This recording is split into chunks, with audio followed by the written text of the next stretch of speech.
আমাদের মাঠ থেকে মাছ ধরা হয়েছে আজকের। আমার বউ পুঁটি মাছ কাটছে, তার সঙ্গে মৌরলা মাছ আছে, কাঁংড়াটা অনেকগুলো আছে। এই কুচো মাছ পেয়েছিল না?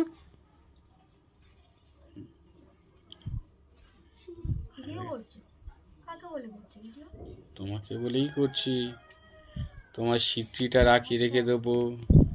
তুমি যখন বুড়ি হয়ে যাবে দেখবে, তোমার নাতিপুতিরা দেখবে। আচ্ছা,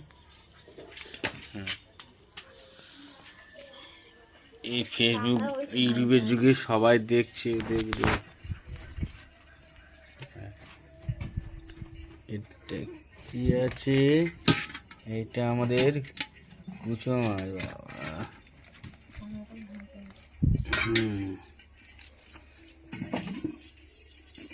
আছে কাঁংড়া, বুঝেছো, দেশি কাঁংড়া।